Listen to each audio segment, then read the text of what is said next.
Salut tout le monde, j'espère que vous allez bien tous et toutes. On se retrouve aujourd'hui pour tout simplement le Wrestling Club avec 4 sujets qu'on va bien sûr parler. Alors on parlera rapidement de WWE NXT 2.0, plus principalement on parle rapidement de la WWE pour s'axer finalement sur des sujets AEW puisque nous allons parler tout d'abord et oui, du show AEW Dynamite Thanksgiving qui avait lieu notamment hier à la AEW. Ensuite, on va parler peut-être de quelque chose qui pourrait être une discussion intéressante dans les prochaines semaines, peut-être dans les prochains mois, peut-être les prochaines années.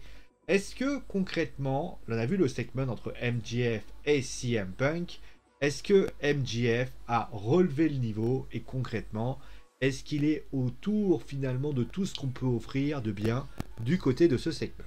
Et enfin, bien évidemment, on parlera aussi peut-être de faire un petit bilan de la AEW. Ça fait bientôt 2 ans, ça fera d'ailleurs plus de 2 ans que la compagnie existe, et on va tout simplement faire un petit bilan de ce qui se passe. Voilà.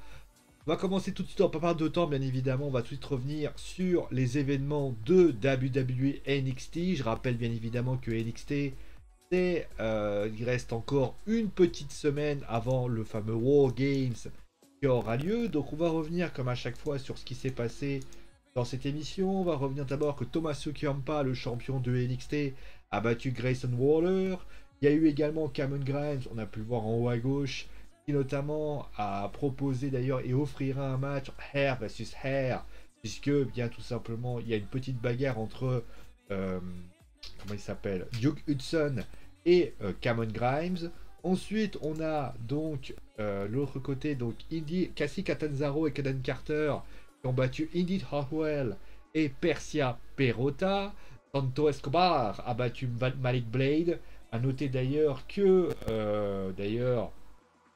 Kyle O'Reilly et Von Wagner sont venus, Imperium aussi sont venus mettre leur grain de sel. Cora Jade qui a battu Mandy Rose, quand même, c'est pas mal, hein, c'est rare pour être souligné. Ensuite, on a eu donc Joe Gacy qui devait affronter LA Knight. LA Knight est venu un petit peu le provoquer. Finalement, il s'est fait attaquer par Grayson Waller. Les deux se sont battus, ont fini en coulisses. À partir de là, Diamond Mine est venu pour provoquer Joe Gacy. Joe Gacy qui à ce moment-là a déclaré d'ailleurs qu'il respectait que le groupe pouvait penser, mais qu'il ne respectait pas Roderick Strong, qui est l'exemple de la masculinité toxique. Parler du poids des cruiserweights et aussi des aussi du weight shaming. Que cela est pas bien de parler des différentes catégories de poids pour discriminer. À ce moment-là, à ce moment précis, il annonce qu'il défie Joe Gacy pour le titre cruiserweight pour information, donc pour ainsi dire. À ce moment-là, alors qu'il va se faire attaquer par les Diamond Mine, Harland arrive et finalement les Diamond Mine s'en aillent. Notez que Harvey Nile, membre bien évidemment des Diamond Mine, va Yulisa Leon. Bon, ensuite on a eu Joe Bridge et Brooke Johnson qui ont battu les Green Young Veterans. Et enfin, NXT North American Champion Carmelo Hayes qui a conservé sa ceinture contre Pete Dunne et Johnny Gargano. Après cela, LA Knight et Grayson Waller sont venus pour continuer à se battre. D'Angelo, Waller et Carmelo Hayes et Trick Williams sont venus et pour s'en prendre à ça. Finalement, tout le monde a voulu taper un peu dans tout ce qui s'est passé. Tommaso Ciampa est venu mettre la zizanie, a relevé Johnny Gargano. On a eu Pete Dunne qui est venu aussi pour venir prêter main forte. LA Knight s'est rapproché. Et là, à ce moment-là, Bron Breakker, le challenger numéro 1 pour le titre de NXT, le premier titre de NXT 2.0, est venu et a crié donc War Games et a donc tout simplement fait qu'il y a eu une bagarre, pour ainsi dire. Bon, qu'est-ce que j'ai retenu finalement? J'ai retenu déjà que le show était très très bien. Très bien, j'étais quand même assez déçu dernièrement des différents matchs qui a été proposé. Là, on avait quand même un excellent opener entre Grayson Waller et Tommaso Ciampa. Cora Jade a été très très bon aussi, clairement, ça a été très très bien ce qui a été proposé. Cameron Grimes, le Hair versus Hair, même moi j'avais été un peu surpris. Bon, ils ont décidé d'opter pour ce truc-là. Encore une fois, si Cameron Grimes perd ses cheveux, alors certes, ils ont essayé de mettre un petit peu de storytelling en expliquant que Cameron Grimes, ses cheveux, c'est vraiment qu'il lui rappelle ce qu'il était auparavant, etc., etc. Maintenant, moi, je me pose une question, si on rase les cheveux de Duke Johnson, parce que en général, c'est pas le face qui se fait couper les cheveux. C'est assez rare, en général, plutôt le heel qui le fait. Alors après, Cameron Grimes a le chic pour se retrouver dans des situations assez calamiteuses. Mais en général, Cameron, c'est le heel qui prend parce qu'en général, c'est... Enfin, quelqu'un... Qu'est-ce qui se passe? Vous vous faites raser la tête, qu'est-ce qui se passe? En général, vous refusez de vous faire raser la tête. Et donc, en général, c'est le heel qui veut pas se faire raser. Et là, concrètement, ça pourrait arriver. Bien évidemment, ce qui pourrait arriver aussi, c'est que Cameron gagne, il doit raser la tête de Duke Hudson, il se fait attaquer et c'est lui qui se fait raser la tête. On peut imaginer ça comme type de scénario. En tout cas, moi, j'ai vraiment adoré le statement. Je trouvais que Cameron Grimes, pour une fois sérieux, bah, c'était pas si mal que ça. Voilà, c'est rare pour le voir aussi serious business. Et ça a été assez cool, clairement. Bon, pour Joe Gacy, j'ai trouvé que je comprends pas vraiment. Là maintenant, les Diamond Mine sont passés de heel à face comme ça. C'est-à-dire qu'au début, c'était. Alors, l'explication de Joe Gacy, je la trouve pas idiote. Parce que, en fait, si on réfléchit bien, c'est du cancel culture ce qu'il est en train de faire. En fait, c'est de la cancel culture. C'est un peu comme si moi je vous disais voilà, écoutez, monsieur. Je trouve que les pantalons pas de def, bah voilà, non, lui, en fait, il fait ça, Joe Gacy. Et en fait, c'est pas con du tout ce qu'il est en train de faire. Il essaye de faire un petit peu, voilà, de Joe, il essaye de... mais après, il y a deux choses, voilà, il y a une chose qui m'a gêné, bien évidemment, que Joe Gacy, moi, de mon point de vue, encore une fois, Joe Gacy, il est quand même en train d'avancer, alors qu'on a juste Harland. On a quand même un sacré, on a quand même Roderick Strong, on a quand même du monde. Et le fait que Diamond Mine doit être face parce qu'à un moment donné, on n'a pas vraiment le choix, là, je trouve quand même ça un petit peu abusé. Alors, les explications d'ailleurs du fait qu'il y a une histoire de poids, etc. À Cruiserweight, ça veut tout dire. Mais d'un côté, il est dans son personnage. Et concrètement, voilà ce qu'il en est. En tout cas, Joe Gacy, j'aime beaucoup. Qu'est-ce que je peux dire de plus? Bah, le final, clairement, le War Games. Bah, clairement, on va dire la vérité, hein, ce War Games. D'ailleurs, je trouve que le show, hormis les filles, parce que les filles, c'est encore particulier.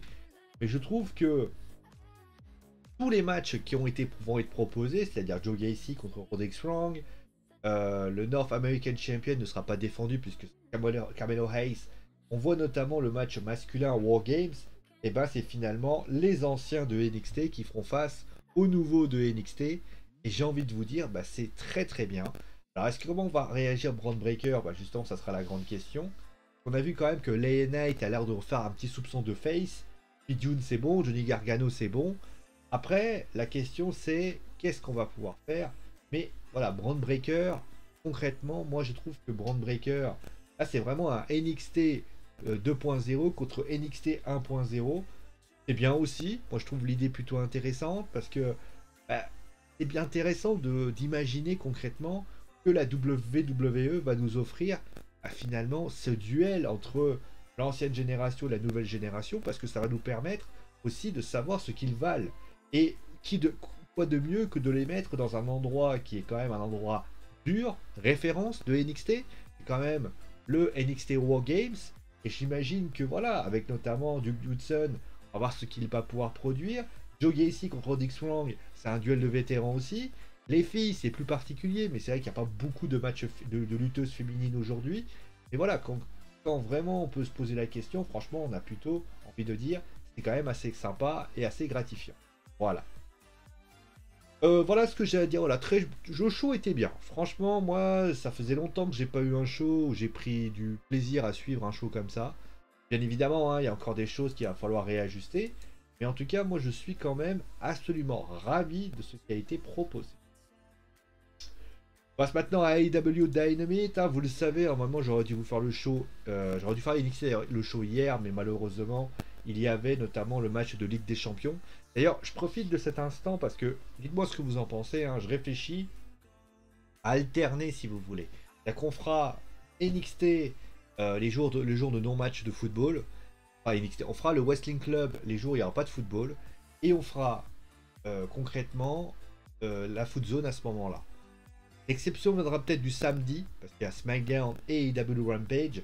Mais par exemple, si le dimanche, il n'y a pas d'actualité intéressante, voilà. Mais encore une fois, c'est de l'hypothétique. J'ai rien de concret, donc ne vous emballez pas pour un site. Bon, on va passer à la suite avec bien évidemment le show de la AEW. Et le AEW, alors on va revenir plus tard, bien sûr, je ne donnerai pas mon avis là-dessus, sur CM Punk qui a battu Kuti Marshall, mais surtout le segment qui a eu lieu après. On parlera d'ailleurs ça juste après. On a ensuite eu le match entre les Gun Club qui ont battu les Beer County, clairement. Le TBS Tournament match qui a vu Thunder Rosa battre Jamie Hayter. A noter d'ailleurs qu'il y a eu notamment quelques petites distractions pour un tir. Ensuite, on a eu Marvez qui était avec Chris Jericho. Il s'est fait un petit peu embêter par les 2.0 pour ainsi dire. Brian Danielson, on le voit notamment ici, qui a battu Colt Cabana. Donc voilà. Ensuite, donc, il a un petit peu provoqué et Adam Page lui a un petit peu dit voilà, tu veux un match pour le titre.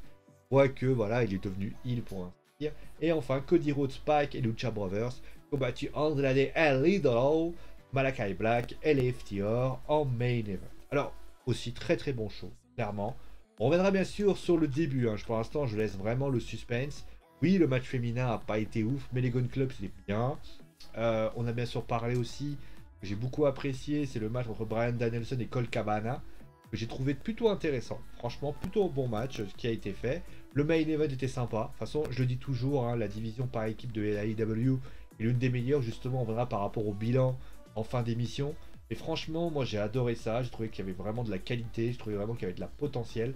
Et franchement, c'était sympa. Il y a vraiment deux faits qui m'ont fait lever le sourcil. C'est Brian Danielson, qui est désormais heel. Et je trouve il fait le heel finalement charismatique. Et je trouve que voilà, il se débrouille bien. De toute façon, il doit remplacer Kenny Omega, hein, concrètement, voilà. Donc, la rivalité entre Adam Page et Brian Danielson, c'est pas mal. Après, il faut voir comment les choses vont se mettre en place. Mais concrètement, moi, j'ai plutôt apprécié la joute verbale entre les deux. Il y a eu quelques petites références, notamment avec la WWE, les Pickles, concrètement, qu'on pouvait baptiser là-dessus. Mais concrètement, moi, j'ai bien aimé le petit segment de fin, le match avec Brian Danielson, qui était pas mal. Le main event aussi était bien, franchement, comme je l'ai déjà dit, le match par équipe était plutôt bon. C'est quand même de la bonne qualité, voilà. Le show, en tout cas, était très bien construit.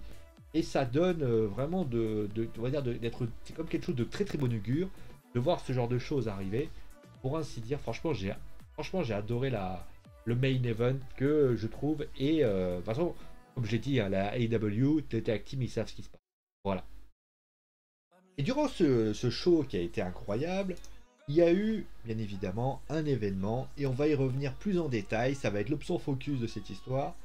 Ça va être tout simplement le segment entre MJF et CM Punk. Alors oui, bien sûr, je ne vais pas vous détailler tout ce qu'il a dit MJF et tout ce qu'a dit CM Punk. Mais en fait, la question qu'il va falloir se poser, c'est est-ce que MJF déjà a répondu, a été au niveau de ce qu'il devait faire? Parce que MJF parle beaucoup, on le sait. C'est d'ailleurs quelqu'un qui a énormément, il a une qualité de speech exceptionnelle, MJF. Mais là, il était en face à CM Punk. Et face à CM Punk, il faut que tu lèves le niveau parce que tu as alors certes, il a eu Chris Jericho à la place, mais là, il avait quand même un monument du pipe bomb. On se souvient de CM Punk pour ses pipe bombs. Alors, le but, c'est pas bien évidemment de considérer si MJF est le nouveau CM Punk. Le but, c'est pas de littéralement dire est-ce que MJF a battu CM Punk, a pas battu CM Punk. Je précise quand même que MJF est très jeune, c'est un peu normal. Et CM Punk est un vétéran du ring.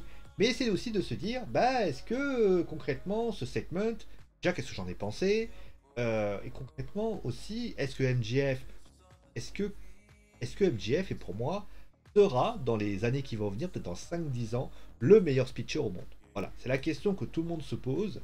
Donc, voilà un petit peu ce que je me posais. Donc, on va commencer d'abord par parler déjà de la qualité du segment. Est-ce que il était bon? Est-ce qu'il était très bon? Est-ce qu'il était mauvais? Est-ce qu'il était transparent? Est-ce qu'il était moyen? Est-ce qu'il était catastrophique? La réponse est claire, elle va être nette, simple et sans bavure. MJF a littéralement, d'ailleurs CM Punk et MJF, parce qu'il faut quand même les prendre les deux, ils ont été géniaux. Franchement, ils ont été géniaux. Mention spéciale, franchement, c'est difficile de faire un speech. Et quand tu fais un speech à longue durée, parce que ce qui s'est passé, c'est que MJF a parlé longtemps, CM Punk a parlé également longtemps. Ce qui est intéressant d'ailleurs, c'est qu'il y a pas mal de références à la WWE, avec notamment le PG Punk, avec, j'ai noté notamment le fait avec le Ulster Royalty and Respect, désolé pour la prononciation en anglais. Il y a eu également, par exemple, divers points qui ont été mis en place, et je trouve que c'était beaucoup plus subtil que la semaine dernière, quand Bryan Danielson a, sur ainsi dire, déclaré simplement WrestleMania. Là, il y a eu quelques petites choses de ci, de là. J'ai trouvé excessivement doux, droit, drôle, et je trouve que ça avait de la punchline à tout va. CM Punk, lui aussi, a quand même parlé du Miz. Il a notamment parlé du Miz. Il a notamment parlé de plein de choses. Il a notamment fait une référence à Britt Baker directement là-dessus. Et notamment, il a dit tu n'es pas le numéro 1. Je fais ouais, bah écoute, je suis pas le numéro 1. Mais alors, c'est qui? Ah, bah certainement pas toi. Et là, il commence à le provoquer. Il commence. Franchement, le spectacle qui avait eu lieu en début de show, moi, je me suis dit putain, mais en fait, au début, je me suis dit putain, ils vont parler longtemps, c'est chiant. J'ai suivi le segment jusqu'à la fin. J'ai adoré le segment. Franchement, c'était un segment de grande qualité. Et franchement, moi, j'ai adoré ça. Après, la question maintenant, c'est est-ce que MJF sera, parce qu'on va pas dire et pour l'instant, sera le meilleur speaker au monde? Est-ce que concrètement, on n'est pas en phase d'avoir un mec qui est littéralement un phénomène et qui va sans doute, dans les prochaines années, être le phénomène numéro 1 de la lutte professionnelle en termes de micro et bien sûr en tant que in-ring, parce que bah, MJF aujourd'hui a quand même un potentiel niveau in-ring. Alors, on va commencer à analyser bien sûr le personnage de MJF. Alors, moi j'attends tout. Alors, je vais mettre un petit bémol bien évidemment sur ça. Les speeches, c'est bien, c'est très intéressant. Ce qui est intéressant avec MJF déjà au niveau du in-ring, il connaît les codes, il sait faire beaucoup de luttes indépendantes. On a vu qu'avec Darby Allin, qui a été plutôt bon.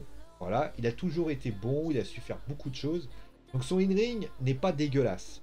Si on doit le comparer par exemple avec des speechers de monuments, MJF, il a quand même plus de potentiel que certains. Je pense notamment à Omiz, hein, bien sûr, qui est un bon speecher. Bah, il le bat. Tu prends par exemple quelqu'un comme, je sais pas... alors, encore une fois, il a besoin de grandir. C'est un lutteur qui est jeune. Mais Seth Rollins, il ne le bat pas. Roman Reigns, c'est particulier, mais c'est pas mal. Chris Jericho, très bien, aussi à la hauteur. Et donc, il fallait voir par rapport à ça. Donc moi, franchement, j'ai envie de dire, il a la capacité justement de pouvoir égaler ces gens-là. En tout cas, mais la question c'est, est-ce qu'il peut les battre? Alors, je vais mettre un bémol. Mais en tout cas, ce qui est certain, c'est que MJF est un lutteur au talent indéniable. Ce qu'il fait depuis qu'il est dans cette fédération, on va pas se leurrer, c'est rare pour être souligné, j'adore. À chaque fois qu'il a un micro dans les mains, à chaque fois MJF, il sait faire tout faire. Il joue avec le public, il sait mettre en scène ce qu'il raconte, il sait faire plein de choses. Et moi j'adore le personnage de MJF. Le personnage de MJF, franchement c'est un lingot d'or en face de soi. Quand je vois MJF sur un ring, je me dis, putain ça va être un speech de ouf. Et là c'est ce qui s'est passé, MJF a tout ce qu'il faut, c'est un excellent speecher. Alors, est-ce qu'il sera le meilleur speecher au monde?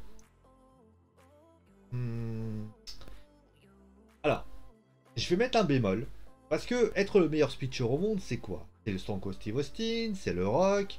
C'est quelqu'un qui... En fait... Comment dire? MJF arrive toujours à sortir des speeches d'une qualité incroyable. Mais... J'ai envie de vous dire, à part peut-être pour aujourd'hui... Et encore une fois, il va falloir continuer. MJF n'a pas... Comment dire? MJF n'a pas un speech référence, déjà. C'est vrai que c'est un lutteur qui a un potentiel incroyable au niveau du micro. Il raconte au micro, franchement, c'est incroyable. Ce qu'il a fait aujourd'hui, ce qu'il a fait hier, pardon, c'est très bien aussi. Mais est-ce qu'on va s'en souvenir dans 2 semaines? Est-ce qu'on va se souvenir de ce qu'il a dit il y a 2 mois? Prenons par exemple le cas de la Inner Cycle qui faisait face au Pinnacle. MJF parlait avec Chris Jericho. Quand Chris Jericho et tout ça, mais oui, mais il était englouti dans la masse. Quand il a commencé à parler de ci, de là, et qu'il a parlé de telle ou telle chose, il a eu Chris Jericho qui était plus là comme ça. Là, c'est la première fois où il a pas de filet, il se démerde tout seul, et il a réussi le pari. Concrètement, il a réussi le pari. Par contre, est-ce qu'il a réussi pour le moment à faire des speeches références? Ce speech-là peut être considéré comme une référence. Mais pour moi, il faut que... Moi, je vais faire un truc, je vais faire un exercice d'ailleurs. Dans 2-3 semaines, je vais essayer de me rappeler de son speech. Si j'arrive pas à me rappeler, c'est qu'au final, ce speech, en fait, il n'aura pas été impactant. Il n'y a pas de membre de CM Punk, tout le monde s'en souvient. Le Stone Cold Steve Austin avec les saumes, tout le monde s'en souvient. Le Rock, avec notamment ses speeches, etc., tout le monde s'en souvient. On va dire, le Rock, il faut qu'il y ait des choses. Maintenant, aussi, il y a un deuxième point que je vais mettre en place. On a tous un lutteur, on va dire que le Miz, par exemple, est un excellent speech. CM Punk est un excellent speech. La différence entre le Miz et CM Punk, elle se tient sur un point. CM Punk heal, CM Punk face, CM Punk écrase la concurrence au micro. Est-ce que MJF, en tant que face, pourrait faire aussi bien? Moi, j'ai toujours dit que le Miz avait un talent. À chaque fois qu'il est passé face, ça a été une cata. Kevin Owens, c'est particulier. Hein. Je ne prends pas Kevin Owens en exemple, puisque Kevin Owens, c'est un lutteur qui a beaucoup de potentiel. Mais Roman Reigns, par exemple, vous le remettriez face. Je suis même pas certain qu'on y arrive. Donc, concrètement, MJF est un lutteur indéniable. Clairement, un lutteur au talent indéniable. Mais moi, j'attends encore de voir ces deux points que j'ai cités. Le premier point, comme je vous l'ai expliqué, c'est les speeches. Voilà, est-ce qu'un speech face, il est capable de le faire? Et j'attends de voir, est-ce qu'il va pouvoir aligner les speeches références? Celui-là est très intéressant, je vais quand même le tester. En fait, ça va être simple. Mon test va baser sur une chose. Si dans un mois, je me souviens encore qu'il a fait ce speech-là, ce sera un speech référence et je pourrais considérer MJF dans la cour des grands. Voilà. Maintenant, la cour des grands, je vous le donne en mille, ça va être aussi la cour des grands, la question de la cour des grands vis-à-vis de la AEW Dynamite. Alors, j'ai pris cette image parce que je trouve qu'elle est très touchante. Bien sûr, le décès de Brody Lee, à Luke Harper, bien évidemment. La question qu'on va se poser, c'est est-ce que la AEW est en mesure de pouvoir, on peut faire un petit bilan. On a fait le bilan avec NXT.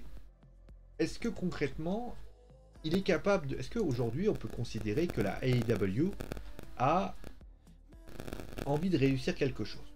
C'est ça la question. Alors, on va regarder concrètement les audiences, comme à chaque fois, hein, les audiences de NXT, de la AEW, si j'arrive à trouver.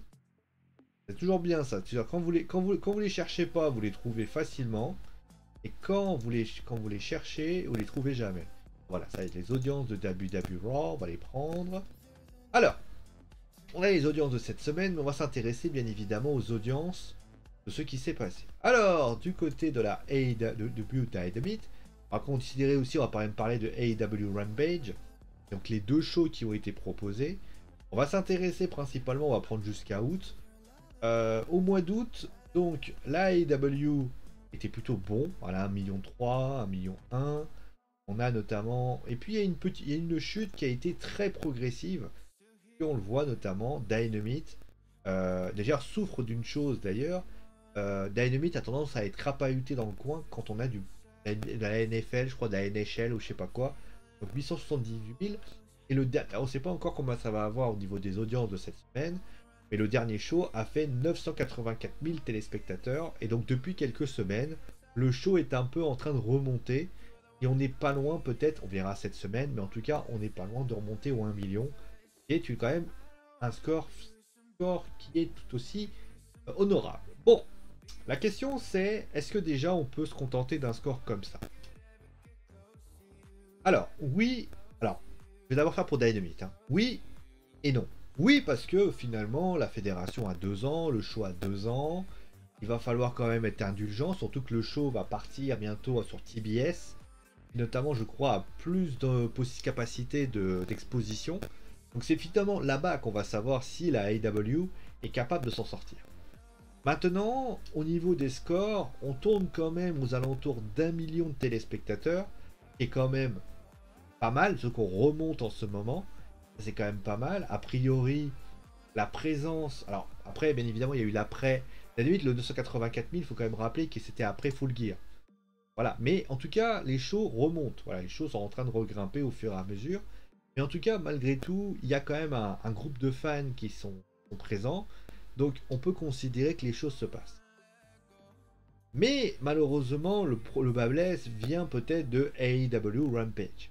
Moi je le dis clairement, AEW Rampage par contre c'est un petit peu compliqué. Pourquoi? On voit les scores, alors je sais que le show est diffusé à 22h, ce qui est quand même plus compliqué, mais les scores sont pas bons. On parle souvent de NXT et de ces scores qui sont décevants, ça sont 14 000 pour NXT, mais là on voit notamment que Rampage, c'est des dégringolades à tout va, c'est des chutes, c'est-à-dire que le show est remonté légèrement, mais sinon on tourne aux alentours de 500 000 à 600 000 téléspectateurs, qui est trop peu. Qui est trop peu, et on peut pas se permettre d'avoir un show avec un score si faible. Alors après, ça peut contenter TNT, mais voilà, donc les shows sont trop faibles, le score est trop faible. Alors vous allez me dire, oui, mais il est à 22h. Oui, mais le problème, c'est que, pardon, même s'il est à 22h, c'est quand même pas beaucoup. Alors ça vaut pas les scores d'Impact Wrestling, hein. Impact Wrestling tourne autour de 100 000. Mais si tu es le B-Show de la AEW, tu dois au moins essayer de faire. En tout cas, après, ils font pas jeu égal avec le show principal, mais ils doivent au moins avoir quelque chose. Après, pour dire excuser la AEW, le show dure 50 minutes, il dure pas 2 heures, donc on peut se comprendre pourquoi. Donc voilà, qu'est-ce que j'ai à dire de plus? Après, pour ainsi dire, voilà, ça c'est les audiences, etc. Je rappelle que le show ira bien évidemment sur TBS. Donc voilà. Ensuite, on va parler maintenant du niveau du roster pour ainsi. Hop, le niveau du roster, bah forcément il est relié au niveau in-ring et au niveau mix skill. La AEW en fait, on le sait, fait des fusions avec pas mal de fédérations aux alentours. On peut citer la AAA et la New Japan Pro Wrestling. Donc il y a pas mal de petits partenariats qui se créent en ce moment. Ils ont également acquis des lutteurs de la WWE, on pense notamment bien sûr à Chris Jericho, mais on peut citer notamment bien évidemment les derniers arrivés avec Bryan Danielson, Adam Cole bien sûr qui a fait son arrivée à la AEW, on peut citer également peut-être l'arrivée de Miro, hein, le TNT Championship à Rusev.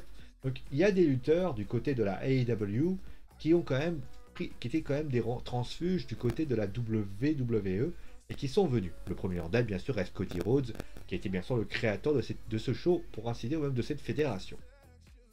Pour ce qui s'agit concrètement donc du roster, le roster qui est quand même bien fourni, hein, concrètement.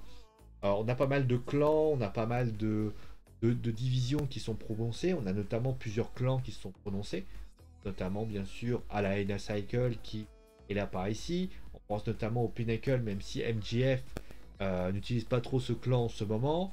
On pense notamment à American Top Team, notamment par rapport à ça. On pense notamment à divers clans qui sont en train de donner les Luchasaurus, même si Luchasaurus sont en tag team. Donc clairement, il y a beaucoup de tag team. Au niveau du roster, c'est vrai qu'il y a, moi de mon point de vue, c'est vrai que quand j'ai vu arriver peut-être les vétérans arriver, et je me demande d'ailleurs, les autres vont pas suivre, parce qu'on sait qu'il y a une vague de renvoi à nouveau à la WWE. Est-ce que Keith Lee va pas venir? Est-ce que Braun Strowman, qui pour ainsi dire est un peu aux abonnés absents? On parle beaucoup également de Bray Wyatt, pour l'instant, qui a décidé d'aller du côté d'Hollywood. Est-ce que concrètement, Bray Wyatt va pas atterrir du côté de cette fédération? Donc là, clairement, ça manque voilà, par rapport à ça. Donc il y a par rapport à ça, quand même des arrivées. Maintenant, pour l'instant, l'équilibre est quand même bien amené. Hein, le roster est bien fourni. Mais on constate malgré tout que la AEW ne met pas... Enfin, il y a Andrade, bien sûr. Pour l'instant, on peut dire que du côté de la AEW, met en avant pour le moment, non pas des petits... Enfin, même si on a mis en vétéran, bien sûr, avant, mais on met en avant surtout des lutteurs de fédération hors WWE. On peut citer notamment les derniers AEW Champions. Bien sûr, il y a eu John Moxley et Chris Jericho, hein, clairement. Mais maintenant, on retrouve notamment Kenny Omega qui a été très très long. Et bien évidemment, là aujourd'hui, le Handman, Adam Page. Même pour d'ailleurs le TNT Champion. Miro a été champion de TNT. Maintenant, c'est Sammy Guevara. Juste avant, c'était, je crois que c'était Brody Lee et Cody Rhodes. Mais concrètement, il y a des têtes d'affiche. Mais concrètement, voilà, les par équipes, voilà, on a eu notamment, je crois, les SCU, on a les Lucha Brothers. Donc il y a quand même des choses intéressantes à se mettre en place pour ainsi dire. Au niveau des bons points, on peut par exemple citer la division par équipe de la AEW, qui est pour moi l'une des meilleures division tag team au monde. Voilà, moi, chaque fois que je vois la AEW faire un tag team, je suis garanti qu'il y a un énorme match qui va être proposé. J'adore la qualité des matchs de la AEW. Je trouve la division tag team, pour moi, c'est la mine d'or de la AEW. Franchement, ce qu'ils proposent, c'est l'équivalent du Cruiserweight de la WCW. Franchement, ce qu'ils font, je suis mais aux anges. Je sais que certains vont me dire, oui, mais bon, la WWE, ils n'ont pas de division tag team. Ça, c'est pas mon problème. Je vais parler notamment de la division féminine de la AEW. Bah, vous savez quoi, moi j'ai parlé après. Non, mais clairement, moi j'adore la division par équipe de la AEW. Prenez les Luchasaurus, prenez par exemple telle ou telle chose. Prenez par exemple les matchs, tous les matchs qu'il y a eu à Full Gear en équipe. À part bien sûr Cody Rhodes et Pac qui n'a pas été ouf, avec notamment face à Malakai Black et Andrade Ellie Dollar. Mais sinon, c'était encore du 5 étoiles, mais vraiment du 6 étoiles. C'était très très bon et j'ai adoré chaque match qui a été proposé. Voilà. Maintenant, aussi pour les garçons, on va commencer bien sûr, on va parler aussi des matchs références. Voilà, pour les, notamment, alors, pour les garçons notamment, pareil des filles après, hein, vous inquiétez pas. Moi, pour moi, les garçons, c'était très bien aussi. Il y a eu des bons matchs qui ont été proposés. Je pense à Chris Jericho, John Moxley. Je pense à notamment, par exemple, l'énorme segment qui avait eu lieu avec Cody Rhodes, qui avait dû se faire fouetter à coups de ceinture. Franchement, j'avais trouvé ça incroyable. J'ai trouvé notamment, on peut parler bien sûr de Malakai Black, Aleister Black, mais j'ai trouvé notamment que il y a Kenny Omega, je crois, qui avait fait face à bon, Adam Page, bien évidemment, qui a été très bon. John Moxley, ça a été très bon. John Moxley qui a également proposé d'excellents matchs. Voilà, en tout cas, il y a de nombreux matchs références pour une fédération. Le Inner Cycle contre, je crois, il y avait les Young Bucks, il y avait les Young Bucks, etc. Le match contre les Lucha Brothers et les Young Bucks, c'était le premier match qui avait eu lieu, notamment qui a continué, qui était incroyable.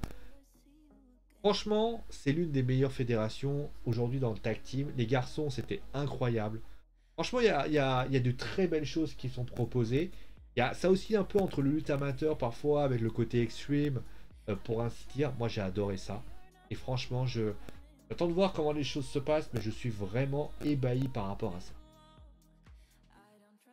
Maintenant, on va passer bien sûr au bémol. Les deux bémols. Alors, c'est pas des écarts, c'est pas des humiliations, c'est pas des hontes, hein. C'est plutôt des points d'amélioration. Il va falloir qu'ils travaillent parce que oui, la AEW doit encore travailler sur pas mal de choses. Et on va justement revenir là-dessus. Alors, moi, ce que je peux déjà donner comme point d'amélioration, et ça va être très clair, c'est la division féminine. Aujourd'hui, elle est mandatée par Britt Baker.